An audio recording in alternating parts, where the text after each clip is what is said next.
Hi, I'm Priya. Hi, I'm Manish. Opposite attracts, and that is so true. I and Manish are totally opposite to each other. He likes to do scuba diving, and I like to jump from the sky. Few years back, recently, I have done skydiving. He's very social, and I'm a bit reserved. He likes math, and I'm a bit creative, and the list goes on. But the one thing which has kept us together from the last 16 years is our openness to take the path less traveled. Manish, do you want to add? What does that mean, taking the path less traveled? Yeah, so that means not restricting yourself to the societal norms, making your own choices, even if they are the tough ones and the hard ones, and sort of in that process, create a trail that other can also follow. People usually take the easy path because they find comfort in numbers, and also because they just want to do something which is tried and tested.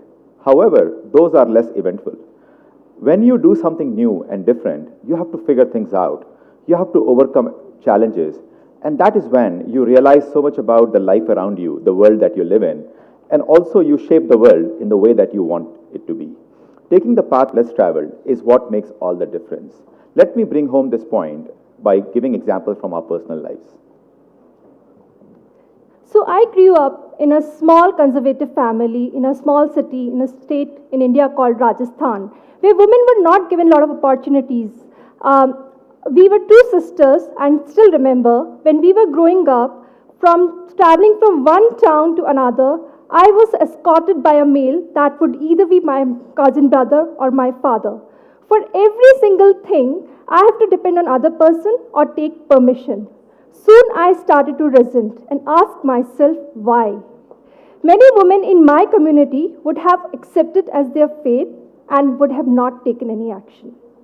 I, on the other hand, decided to take the path less traveled and fought to do my masters, fought to travel alone, fought to live in the hostels, and fought to take up a job.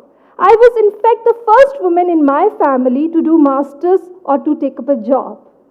Later on, I got an opportunity to do my master's from the University of Pennsylvania and then took up a job in New York and San Francisco.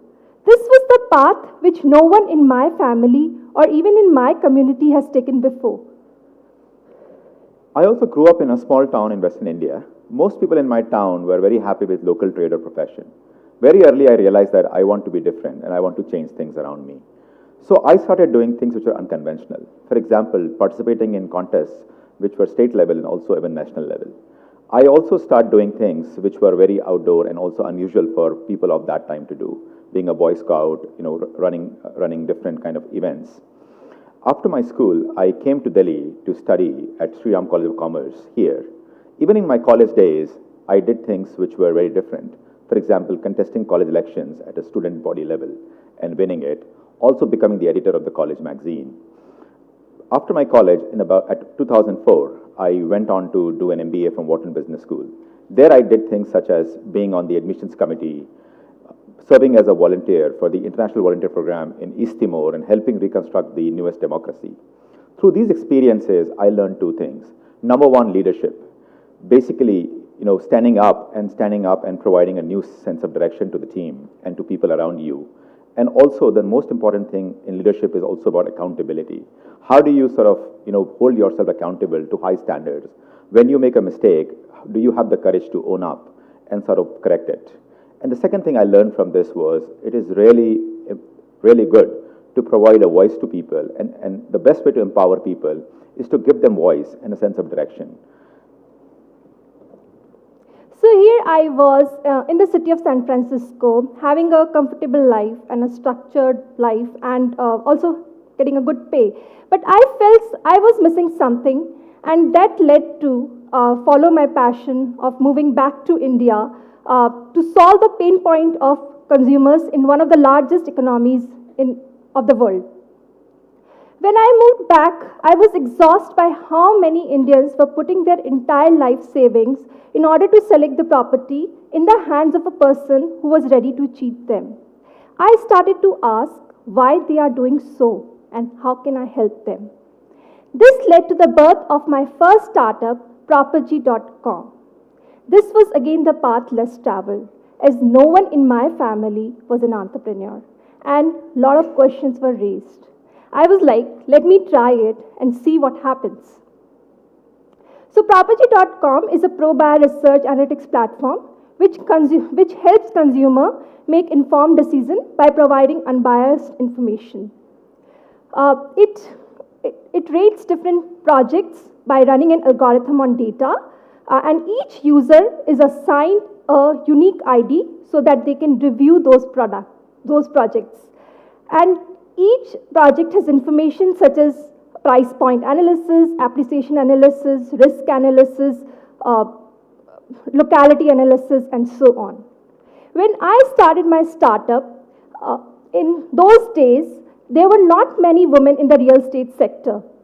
It was intimidating in the beginning for me to be in those client meetings where I used to be the only woman, whether it was a client meeting or a pitch meeting.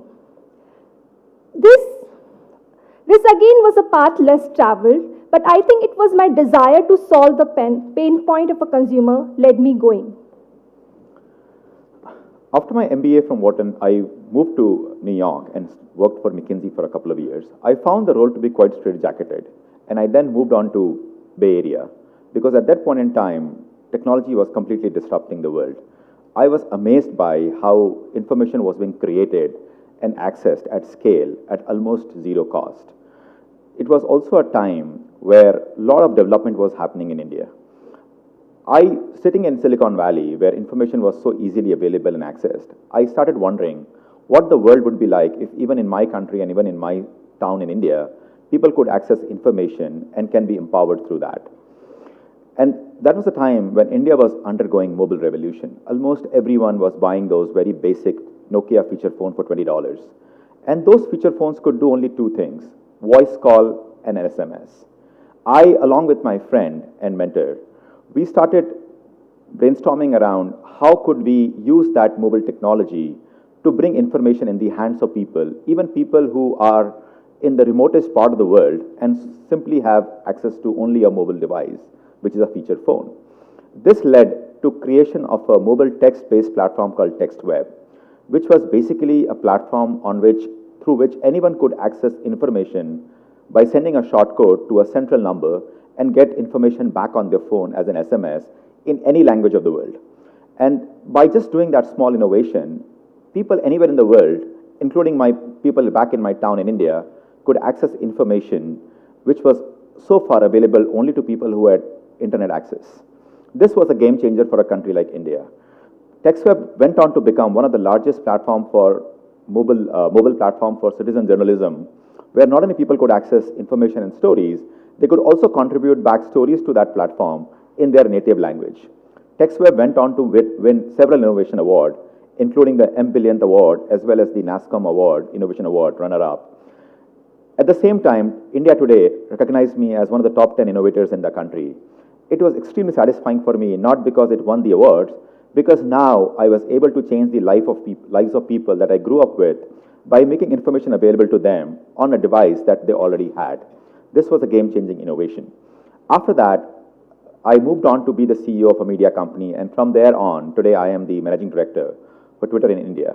The same set of people who had a feature phone in those days are now having a smartphone which can not only do voice and text, it can also do pictures and videos, and all of them are on Twitter. And I find that I have a very satisfying and a very responsible role in the sense that I am now enabling everyone to connect with information globally, participate in conversation, and we serve the public conversation by ensuring that it is neutral, objective, and that is the place where I am in today, and I feel extremely satisfied and gratified by the fact that the decisions I took early in my life went on and sort of helped me get to the point where I am today. So journey of being an entrepreneur let me see the entire life cycle of a startup in a short period of span. So typically in a life cycle of startup, there's an ideation when a founder comes up with an idea, and then when that idea is validated by the customer is willing to use your product or services, and the customer is willing to pay for such product or services, that's called validation.